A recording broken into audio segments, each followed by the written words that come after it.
Los Angeles Mayor Karen Bass repeatedly dodged answering directly on whether all illegal immigrants in the sanctuary city should be allowed to stay.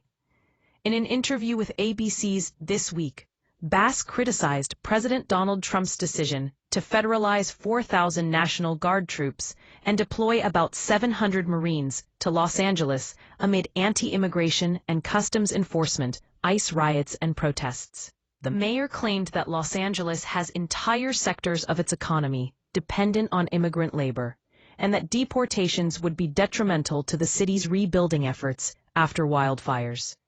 When asked if all undocumented workers should stay, Bass responded, "I don't think so."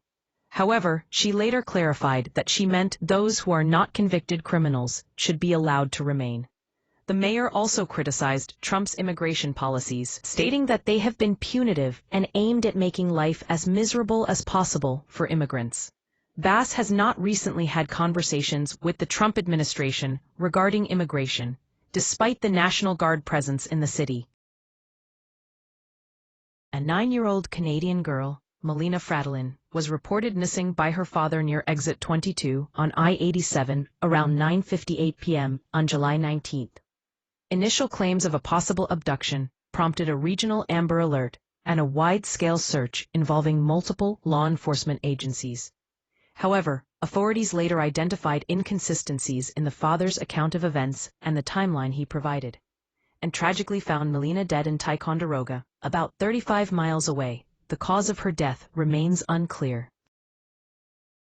Gaza health officials reported that at least 73 Palestinians were killed and another 150 injured on Sunday while trying to access food. The majority of the victims were gathered near the Zakim border between Gaza and Israel. The Israeli military said it fired near crowds in order to remove an immediate threat, but a review is ongoing. The situation in Gaza has been described as catastrophic by hospital officials, with many patients being redirected to field hospitals due to overcrowding. Podcast host Joe Rogan suggested on his show that Texas Democratic State Representative James Tallarico run for president, calling him a good person.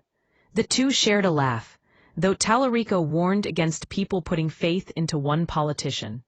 He used Vermont Senator Bernie Sanders as an example, saying some people treat him like a messianic figure. Tallarico has called himself a proud progressive and has pushed back against Texas Republican Governor Greg Abbott.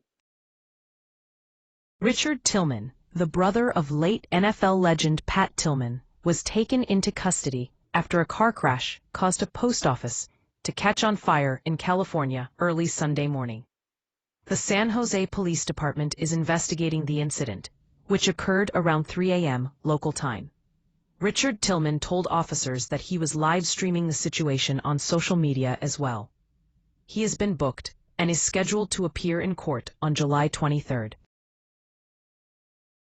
Heartbreaking reports have emerged from Syria of brutal murders of innocent civilians, many from minority Christian and Druze communities, allegedly perpetrated by forces aligned with the country's Islamist regime. The interim president Ahmed al-Sharaa, previously known as Abu Muhammad al-Golani, has been accused of promoting a rigid, theocratic vision of Islam that seeks to implement Sharia law over every aspect of public and private life. Dr. M. Zuhdi Jasser, president of the American Islamic Forum for Democracy, warns that this is not faith, but fascism, wrapped in religious language. He calls on the international community to condemn the atrocities and hold the government accountable for protecting minority rights. Scottie Scheffler won the 2025 Open Championship with a dominant final round, adding another major win to his resume. He finished with 5 birdies and only 1 double bogey in the round, never wavering from contention. Harris English finished second at 13 under par, while Chris Gottrup took third place at 12 under par. Scheffler's 4 wins this year include the Byron Nelson PGA Championship and Memorial tournaments. PGA Tour pro Wyndham Clark has been banned from playing at Oakmont Country Club after damaging the locker room during this year's U.S. Open. Clark hopes to return to the historic Pennsylvania club, understanding that the ban is in place. He acknowledges his actions were not a reflection of who I am, and wants to make amends by paying for damages, making a charitable contribution, and undergoing counseling. Oakmont Country Club President John Lynch sent a letter to members explaining the decision, which will remain in effect unless formally reconsidered and approved by the board. President Donald Trump has put the Washington Commanders' plans for a new stadium in D.C. at risk, threatening to block the deal if the team doesn't revert back to its original name, the Redskins. Trump made the statement on Truth Social, saying that he wouldn't have changed the team's name from Redskins to Commanders, and that the Guardians should also consider changing their name back to the Indians. The Commanders' owner, Josh Harris, has stated that there are no plans to bring back the Redskins name. A technique called meal sequencing involves eating fiber-rich, non-starchy vegetables first, followed by protein and then fats, before consuming carbohydrates. This approach may help prevent blood sugar spikes, increase feelings of fullness, and aid in weight loss. Research has shown that patients who followed this method experienced significant improvements in glycemic control and blood sugar levels after a 5-year period. Experts recommend using the glycemic index to monitor blood sugar levels after meals, and suggest working with a licensed, registered dietitian nutritionist for personalized guidance. An off-duty Customs and Border Protection CBP officer was shot in the face during an attempted robbery in New York City on Saturday night, authorities said. The suspect, Miguel Francisco Mora Nunez, a Dominican national, was caught at the Arizona border in April 2023 and released despite having an active deportation order. Video shows 2 suspects approaching the officer before shots were fired. The CBP officer bravely fought off his attacker, despite being wounded. The incident comes amid rising concerns about immigration and crime in the U.S. Amazon is developing an artificial intelligence-powered project called Starfish, which aims to become the world's most complete and trusted source of product information. The system gathers data from across the web, including external websites and images, using large language models, LLMs, to create accurate and detailed product listings. This could save sellers hours of work and help shoppers find what they need faster. Amazon expects Starfish to boost sales by $7.5 billion in 2025 alone. Country star Morgan Wallen made light of the recent viral moment from a Coldplay concert, where a CEO and his head of human resources were caught on camera allegedly having an affair. During his performance in Arizona, Wallen joked that side chicks are safe at his show, referencing the scandal. The incident sparked a formal investigation by the company, Astronomer, with the CEO being placed on leave and later resigning. Actress Halle Berry, 58, has shared stunning swimsuit photos from her desert vacation in Joshua Tree, California. The photos feature Berry in a black and white one-piece swimsuit as she enjoys the sunny weather and scenic views. This isn't the first time Berry has showcased her toned physique on Instagram, having previously posted topless photos to celebrate the 20th anniversary of her iconic movie Catwoman. Berry has had a long and successful career in Hollywood, starring in numerous action movies, including Die Another Day, X-Men Trilogy, and John Wick Chapter 3, Parabellum. Corey Adams, an 18-year-old freshman with the Ole Miss Rebels football team, was killed in a shooting in Cordova, Tennessee on Saturday night.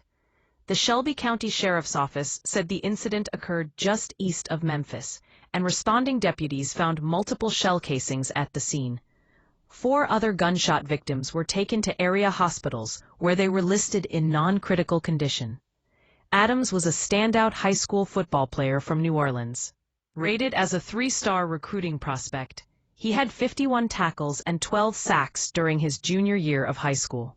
The Ole Miss community is mourning the loss of Adams, who was set to play as a freshman with the team.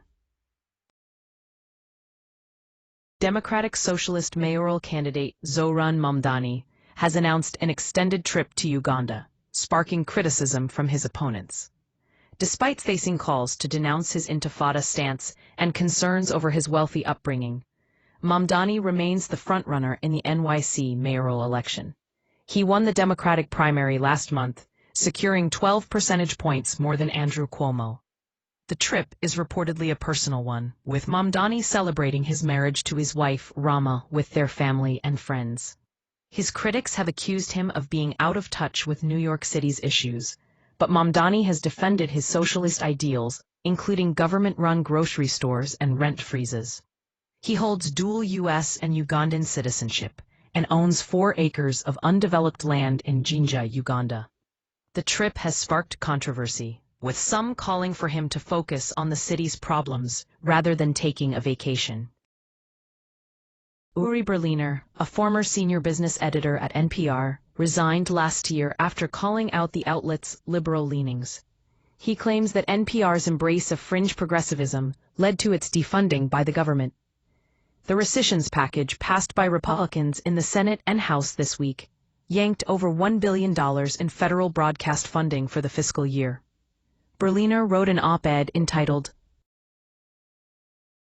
"Acting ICE Director Todd Lyons blamed rhetoric from elected officials for the 830% increase in attacks against immigration officers, tying it to President Donald Trump's political opponents." Lyons noted that ICE officers are more visible in communities as Trump's deportation campaign expands. He added that many illegal immigrants without criminal records have been taken in as collateral arrests during operations targeting violent migrants. The Biden administration's State Department authorized more than $1 million in taxpayer funds for renovating swimming pools at U.S. embassies and mission residences in war-torn countries such as Haiti, Sudan, and Iraq. Senator Joni Ernst's office found that the State Department under the Biden administration approved contracts totaling over $1.2 million to renovate pools in several countries, including 2 in Haiti, 5 in Iraq, 3 in Sudan, 1 in Russia, 1 in Zimbabwe, and 1 in Ghana. Former New York Giants linebacker Carter Coughlin, a Minnesota native, has warned the city of Minneapolis that electing Omar Fateh as mayor would be detrimental to the city's progress. Fateh, who received the endorsement of the Democratic Farmer Labor Party (DFL), pledges to raise the minimum wage, increase affordable housing, and combat police violence. Coughlin expressed his concerns on social media, stating that Fateh's policies would send the city another 10 steps back and hinder its rebuilding efforts. Cutting the cord doesn't have to be complicated. Start by ensuring your internet is fast and affordable. Then select just a few streaming services you'll actually use. Don't forget about free content and local channels. Try your setup first so you know it works well. Once everything is in place, you'll wonder why you didn't switch sooner. Tulsi Gabbard, Director of National Intelligence, has made a criminal referral to the Department of Justice and FBI over claims that an Obama-era cabal manufactured intelligence to create a 2016 Russian election interference narrative. The allegations, based on declassified documents, implicate former President Barack Obama, James Clapper, John Brennan, James Comey, and Susan Rice in a treasonous conspiracy against Trump's presidency. Gabbard vows to ensure accountability, stating that those responsible must be held accountable. Stephen Colbert's late-night show has been canceled, marking the end of an era for the comedian who rose to fame through his satirical portrayal of a conservative talking head. For over 2 decades, Colbert played the role of a pre-Donald Trump Republican, but with Trump's rise, the character became obsolete. The cancellation comes as the Never Trump movement, which Colbert was a part of, has also faded into irrelevance.